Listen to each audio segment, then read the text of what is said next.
all of a sudden the peer group has a way of educating itself. And this is really the model that we've had the whole way through, right? This is the model that we've all known, and in a sense, I suppose we have it right here. But the social media platforms and that transparent aggregation, that ability to aggregate the opinions of the peer group across the entire platform in real time is taking the teacher role right out of the equation, because the peer group can educate itself. So there's some mantras that come out of this.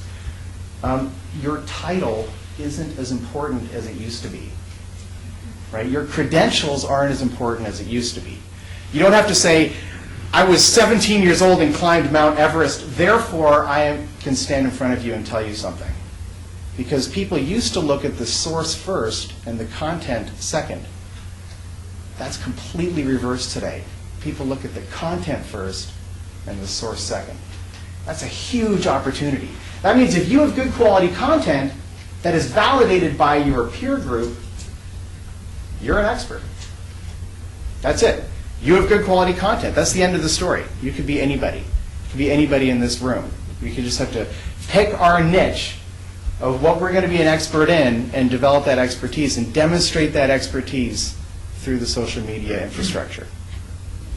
People always ask me, how do I access a market on today's internet? Conversations are markets. If you want to access a market, participate in the conversation surrounding that market. And that's really what social media allows. And at the end, it comes down to the same two opportunities. You can participate in the conversation, or you can facilitate the conversation. That's where the opportunity is, either one or both. So, who's an expert? Right? Everyone in the room is an expert. And if you don't know what you're an expert in, we got to figure out what it is, because that's what we're doing. And if you know what your expertise is, and the narrower the better, you can demonstrate the expertise and the whole thing happens on its own. If it's good quality content, if you're providing value, the rest takes care of itself. And if you're not an expert, become one.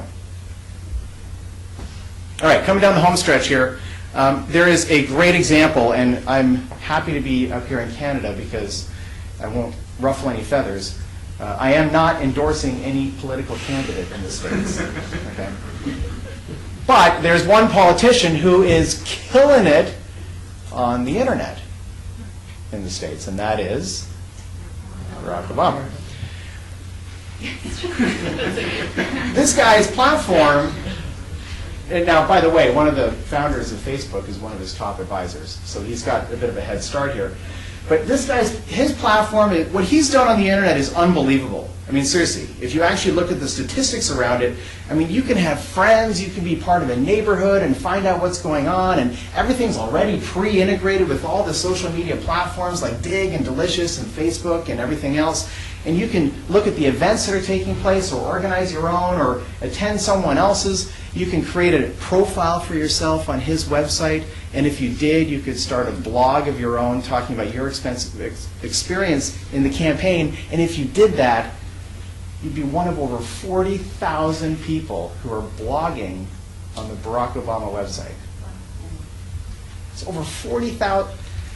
Search engines like unique, relevant content, right? McCain has like a few hundred pages on his website, 1,000 pages, maybe 2,000. I don't know. I haven't checked. Barack Obama's website has hundreds of thousands of pages of unique, relevant content because there's 40,000 people engaged in the conversation that he is facilitating. And what he's accomplished, the guy's got donations from almost 2.5 million people. That's different than any politician in history by orders of magnitude. I mean, the difference is massive. Are you sure you're not endorsing a candidate? And you know, up here it's okay if you are.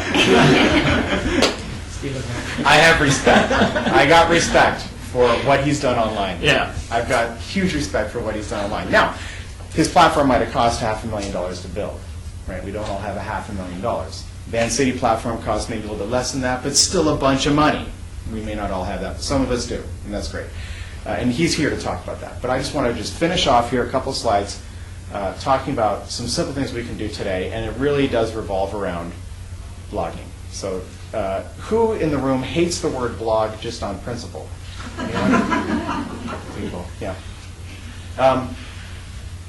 too bad. Because, it's here. The stats speak for themselves. They get more traffic. They cater to the search engines, really for three main reasons. Search engines look for unique, relevant content. Blogs have it. They look for newly refreshed content. Blogs have it. And they look for a robust link structure, which is, the two you can't even compare. If you took the internet, kind of as a whole and drew a line in, here's the old internet. It's like literally, it's like flying a plane over the South Pacific and seeing thousands of islands. None of them are connected, no bridges, just islands and water. Okay, and over here is the blogosphere, the blogs, and it's like, you ever seen like a ball that's made out of rubber bands? It's just dense, solid content. So if the search engines have a choice of where to put someone who's searching for a particular keyword, they can put them on an island surrounded by water, or they can put them in the middle of the densest source of content about that subject. The blogs win every time. So the best practice, I'm not going to spend a lot of time on this because it's not the purpose of this, but there's a lot of people who blog ineffectively. And really the key is to link out to all of the other platforms and all the other resources that you can possibly link out to and become a resource for your audience. But this is what we are talking about, integrate the social media platforms. You don't all have to do this. And a lot of you won't, but try it. Because it doesn't cost any money to open a Twitter account or an Utters account. It doesn't cost any money to start a Facebook profile or start getting more content. Every platform has a trick. Right, LinkedIn. How do you get known on LinkedIn? You do recommendations for other people. That's the trick, right? If you got through your network, you got 70 people in your network, and you recommend someone. What do you check first when you look at someone's LinkedIn profile? You look at the recommendations. So if there's a recommendation from you, you gain exposure for yourself, right? Facebook. How do you leverage Facebook? You post events. Because when you post events, it goes out to your entire network, and if you sign up to go to my event, your entire network is notified that you did that. So it augments my exposure just by engaging you. So you put an event on Facebook that's a no-brainer, something that everyone would want to come to, because every time someone signs up to go, it gets augmented exponentially through their own network. Okay? Every platform has a trick, and you can start to build each one and engage your audience. So that's going to be the end. I'm just hoping this is a workshop, and it's going to be, okay, but I wanted to go through this because we've talked a lot of kind of the big options, but there's a lot of small options, and I just wanted to broaden the perspective so we could know kind of the full extent of what's possible.